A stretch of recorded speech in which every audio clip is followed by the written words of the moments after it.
നിങ്ങൾക്ക് 100 പ്രശ്നങ്ങളാണ്. ബന്ധങ്ങളിലെ പ്രശ്നങ്ങൾ, ജീവിതത്തിൽ ജോലി ചെയ്യുന്നിടത്ത് പ്രശ്നങ്ങൾ, മൊത്തത്തിൽ അവിടുത്തെ വിഷയം, ഇവിടുത്തെ വിഷയം, സാമ്പത്തിക പ്രശ്നങ്ങൾ. പക്ഷേ ഇത് മുഴുവൻ ഒരൊറ്റ വിഷയത്തിൽ മാറും. അത് ആരോഗ്യ പ്രശ്നമാണ്.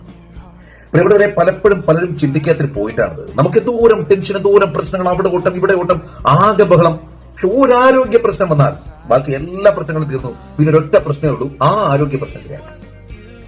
ആരോഗ്യം എന്നതാണ് ഏറ്റവും പ്രധാനപ്പെട്ട സാധനം. പ്രിയപ്പെട്ടവർ, നമ്മുടെ ജീവിതത്തിൽ നമ്മൾ ഒരുപക്ഷെ ഒരുപാട് പേരെ കണ്ടതുകൊണ്ടാവാം, അല്ലെങ്കിൽ വയ്യാണ്ടായവരുടെ അല്ലെങ്കിൽ മരണം മുഖാമുഖം കാണുന്ന ഒരുപാട് മനുഷ്യരെ നേരിട്ട് കാണാനായതുകൊണ്ടാവാം. ഒരു മനുഷ്യന്റെ ഏറ്റവും വലിയ സമ്പത്ത് നിങ്ങളുടെ ഏറ്റവും പ്രിയപ്പെട്ട പാർട്ണറോ, അതല്ലെങ്കിൽ ഏറ്റവും വലിയൊരു ബാങ്ക് സ്വത്തോ, അതല്ലെങ്കിൽ കുറേയേറെ ഭൂമി വകകളോ ഒന്നുമല്ല, ആരോഗ്യമാണ്. ഇന്ന് മുതൽ, ഇന്നത് കേൾക്കുന്ന ഈ നിമിഷം മുതൽ ഇതിനൊരു നിമിത്തമായിട്ട് കാണണം. എന്നിട്ട് നിങ്ങളുടെ ആരോഗ്യം ശ്രദ്ധിച്ചു. നിങ്ങൾക്ക് ടെൻഷൻ തരുന്ന, നിങ്ങൾക്ക് സ്ട്രെസ് തരുന്ന, നിങ്ങൾക്ക് തലവേദന ഉണ്ടാക്കുന്ന, നിങ്ങൾക്ക് നെഞ്ചുവേദന തരുന്ന, നിങ്ങളുടെ സമയം കൊല്ലുന്ന, നിങ്ങളെ വല്ലാത്തൊരു ആരോഗ്യാവസ്ഥയിലേക്ക് കൊണ്ടുപോകുന്ന എല്ലാത്തിൽ നിന്ന് മാറി നിൽക്കുക. നിങ്ങൾക്ക് സന്തോഷം തരുന്ന, നിങ്ങൾക്ക് ആരോഗ്യം തരുന്ന എല്ലാത്തിനെയും കൂടി